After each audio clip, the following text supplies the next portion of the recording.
take with a grain of salt and skepticism, because you might be the victim of fake news, and that's the word.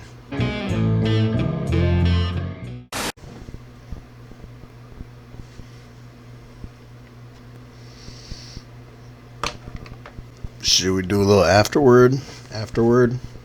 Let me adjust my headgear here. Yeah, I've been getting strong thought to shaving my head. But then I would lose those Jesus-like locks that I've got hidden back here right now.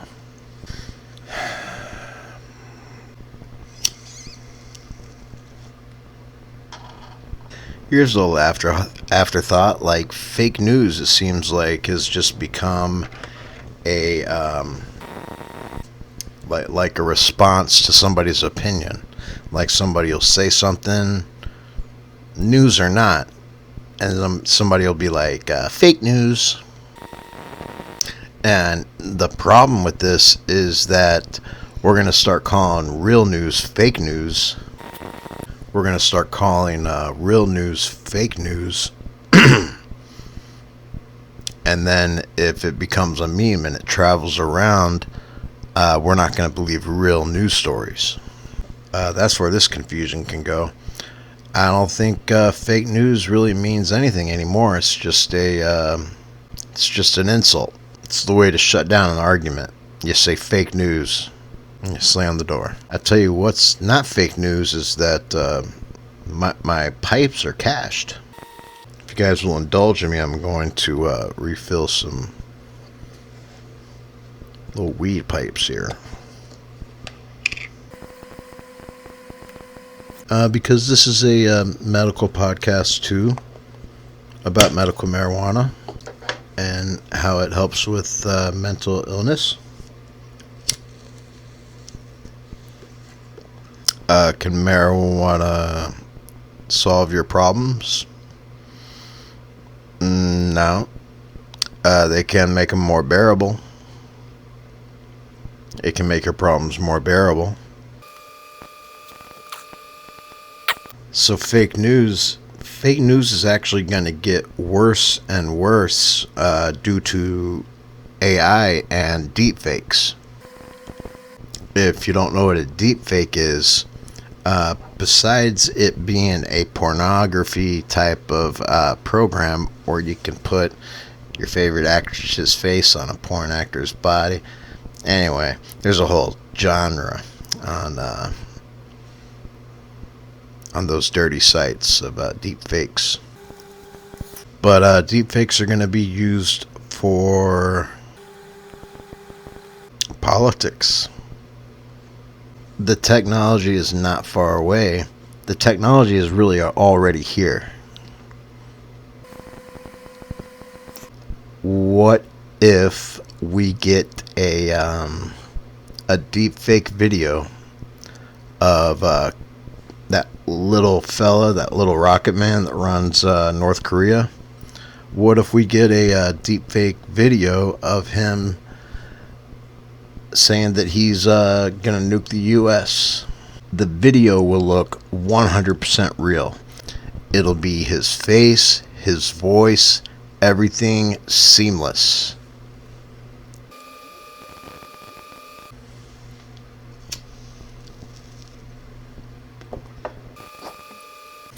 And that's going to be the ultimate fake news. The deep fakes that are coming out. And hopefully we got folks in the government who are ready for it. So when these deep fakes come out, that we're able to decipher that it is actually fake. Because what if we get that fake video from Little Rocket Man, and then we fire a nuke over there? Then they fire one back. What if deepfakes get really popular and trendy and viral? Okay? What if deepfakes get like that, and then people are making a whole bunch of deepfakes, and then people are making a whole bunch of deepfakes of that scenario with Little Rocket Man saying he's nuking America? And then all of a sudden, what if he does do it and he decides to do it? And we assume that it's fake. That's going to be a problem. That might be a problem. And here's an afterword that has nothing to do with fake news. Thinking about a nuclear scenario. Mankind wipes itself out due to fake news. That would mean that we're not living in a simulation. Now, simulation theory, if you don't know, now you'll know. Simulation theory is the theory having to do with Moore's law, with the technological advance of, let's say, video games. Not too long ago, we had Pong. And Pong was just a game with a couple paddles bouncing a ball around. And if you pay attention to the evolution of video games, you can see how lifelike they've become. Now, knowing this, let's say in another 50 to 100 years, video games will be so lifelike that they will be undiscernible. I don't know if that's the right word. The games will be so lifelike you won't be able to tell them from reality. And with simulation theory, the gist of it is if we go further enough into the future, we'll be able to create simulations of worlds, of universes, as complex as what this is. So complex that the non-playing characters, the NPCs, have their own free will and brain function. So mathematically speaking, and just watching YouTube videos of smart dudes, let's say Elon Musk. Elon Musk says that if you take all of the mathematics and the progress into consideration, and let's say we do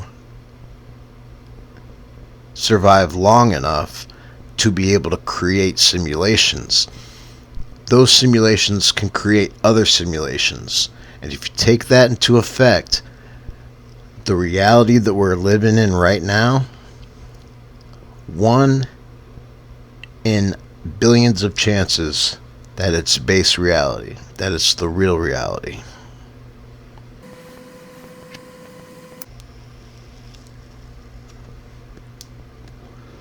And Elon's a smart guy. He makes those cars that drive themselves. So this is what we're looking forward to. It's not the 1900s anymore. It's not even the 2000s anymore. We're living in the 20s. We're living in the new 20s, and things are going to get a little weird. That's kind of where we went with the afterword. Afterword. Off script. The word, fake news, that's something that I write. All this crap that I just said, I didn't write, obviously. Because it's, when I write, I'm able to form sentences better because I have more time and I can press backspace and correct it if I want to. So, that's that. That's the afterword. And let's go to the next part of the show.